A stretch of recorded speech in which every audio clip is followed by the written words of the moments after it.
Hello and welcome back to another video. In this video I'm going to be talking about my game week 11 team selection as well as looking back on how I got on in game week 10. So please don't forget to like this video and subscribe. Right, so this is how my team got on in game week 10. Now as you can see I got 76 points in total, which I'm very happy with because the average was 58 I believe.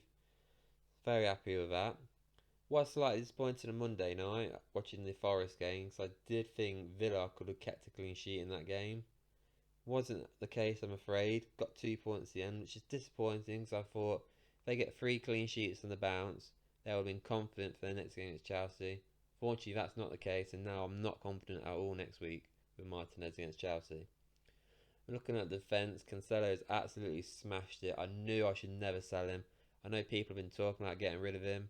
I'm glad I didn't. 18 points. Let's hope he kicks on now because that was brilliant. Kieran Trippier smashed it again. I've had him since game week 1. Always had him. So glad I've kept him till now.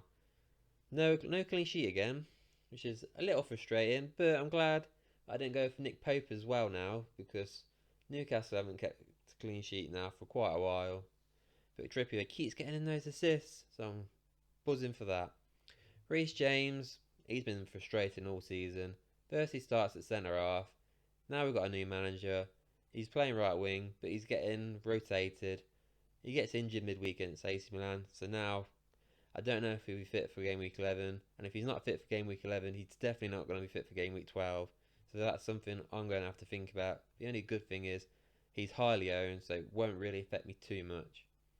My midfield, I'm going to look at Gerald Bowen. I mean, he scored again the other night. He scored again in this game week. He's in form at the minute. I'm so glad I bought him when I did. And he's on penalties. It was confirmed. So buzzing, I got Bowen, 7 points. Definitely taking that. Martinelli, I've had him since game week 1. He's been brilliant this season. I can't believe he was only 6 million at the start. I have no plans to take him out, even with this blank coming up. He's brilliant. Goal in the first minute against Liverpool. Couldn't complain. Brilliant from Martinelli. Madison, on the other hand, he had a shocker. Shocker. I thought Bournemouth, you know what? He'll get a goal and assist, I reckon. No, he got nothing. He got a yellow card, which is even more frustrating. So if he gets one more, then he'll be suspended for game week 12. And I've already got 3 at Man City and 1 Arsenal guy. So I really hope he's a good boy in the next game week.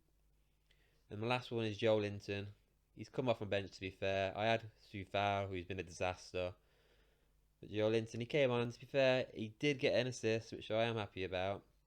I don't know what's going on with Joe Linton though, because when I bought him in, he was playing 90 minutes every game. Since I brought him, Eddie Howe's dropped him, and he's not even getting game time now. So I don't know what's happened there. It's frustrating, but he was only there for a short time. He will be coming out of my team soon.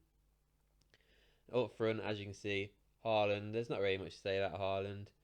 Slightly disappointed that he only got the 1 goal, but you know everyone's got him as captain, so it doesn't really make much of a difference there, does it?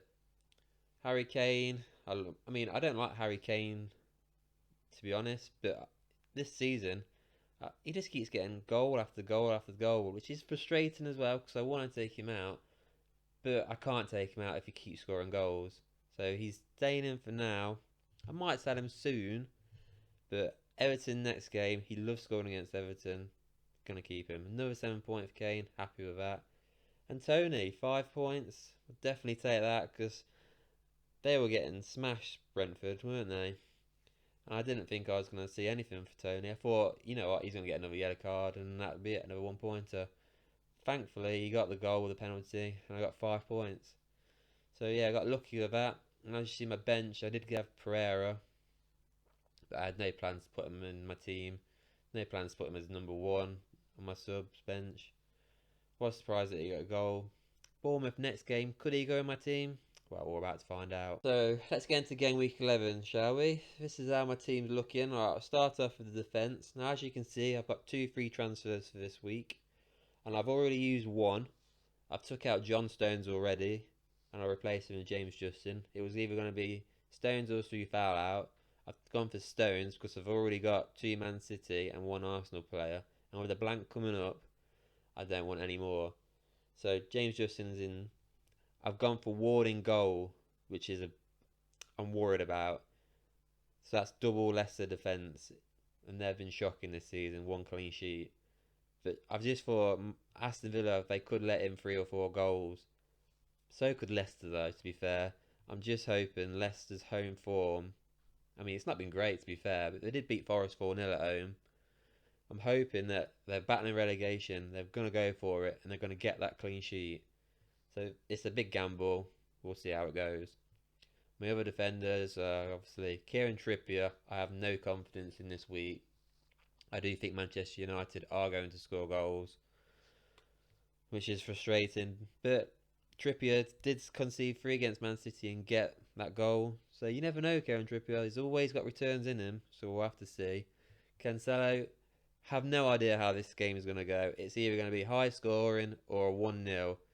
And I've got a feeling it's going to be high scoring, which hopefully he gets a return, because obviously he's not going to get that clean sheet. So far, looking at the 4 of them right now, I have no confidence in my defence. As for the midfield, as you can see, the standout change right there is Pereira is in, Joelinton is on the bench. Didn't have much choice really in this decision, with James' injury looking doubtful he's going to play. And Joelinton, Man United, away, and he doesn't even start at the minute. I had no choice but to go for Pereira, and he does have Bournemouth at home, which is a good fixture to be fair. And if Mitrovic is back, there is a good chance Fulham will get a few goals. And if they get in a few goals, there's some good chances that Pereira is going to get some assists, as he is on set pieces as well. So you never know with Pereira. It's always hit and miss with him. Hopefully he gets some returns though. It's a good game for him. We'll see with that. Martinelli leads away. I'm confident in Arsenal. They've been brilliant this season. Martinelli's been outstanding. I still can't believe it was 6 million at the start of the season. I've had him since week 1. He's smashing it. I reckon he'll get an assist in this game. I don't know if he'll score, but I can see an assist. Bowen, slightly worried. Southampton away. It sounds easy, but it is away, so you never know. Southampton, they're also a hit and miss team. Sometimes they look alright, sometimes they look terrible. Even though they lost 4-0 the other day against Man City, I thought they were alright. I'm hoping that Bowen, he went off early for West Ham, so he should be well rested. Only play an hour. Got a goal in midweek. So there's a good chance that he's going to start this game at Southampton. And, you know, if they get a penalty, we know who's taking them. So I'm slightly worried, but I think he can get something in this game. James Maddison. I mean, this makes 3 Leicester players in my team, which is mad. I don't have a Crystal Palace player, and I think Crystal Palace have the best fixtures at the minute. So James Maddison, he's going to be playing. He's at home. That's all I keep saying. Leicester at home. Leicester at home. They can do something here. James Maddison, he has been Leicester's best player. I'm hoping he gets a much better return than he did last week. And please, Maddison, no yellow card. So here's my 3 strikers then. As you can see, it's the same as game week 10. I've not made any changes. We'll start off with Tony. He's got Brighton at home. Brighton, they're a good team to be fair. So I'm not confident at all. I'm just going with he's at home. Maybe he'll get a goal. You just don't know. Tony has been a bit poor recently. He's been poor since the hat-trick. Shock. I bought him after the hat-trick, which is disappointing. Like I said, I don't see it. I'm just hoping the new Brighton manager's changing their play around and they play poor and Brighton get smashed and Tony gets another hat-trick. That'd be great. But again, I don't see it. I've got a feeling this is going to be a 2-pointer for him. But, you know, let's hope and let's wait and see. Harry Kane. Kane or Haaland. Kane or Haaland. That's what I've been doing in my captaincy. So it's not nailed on Haaland at the minute. It could be Kane. And the reason it could be Kane, he's got Everton at home. Everton is his 3rd highest scoring team, I believe, that he plays against. So that's why I'm thinking maybe I should go Kane as captain. One of the main reasons why he's not at the minute is because of the way Tottenham play, the way Conte plays. It's boring. It's defensive. It's basically Jose Mourinho. But he's getting a goal every game, so I can't argue with that. But I do feel like Kane should have scored a hat-trick by now. But he doesn't get enough. He comes in deep. It doesn't look good, so he could blank, really. But I do think he'll score. It's a tough decision to make, to be honest. But like I said, Haaland, he is my captain. He's everybody's captain, probably. Liverpool away, you just don't know what's going to happen, do you? It could be a 4-4 game, it could be a 1-0 game. I mean, Liverpool just won 7-1 against Rangers, so what Liverpool team is going to come out? The only thing why he is my captain is no Trent, no Robertson, no Matip. Don't know where Van Dijk is these days. And that new guy, Konade, I don't rate him at all, to be honest. And Gomez has been shocking, so their defence is looking bad. So I have a feeling maybe he could get a goal. I'm not confident. As you can tell, I'm not confident about this whole team this week. I've got a feeling it'll be between 30 and 40 points, which will be terrible. I'm just praying it's more. If it's 60 plus, I am going to be buzzing, but we'll have to wait and see. And there you have it. That's my team for game week 11. I hope you liked the video. If you didn't, like it anyway and subscribe. Thank you.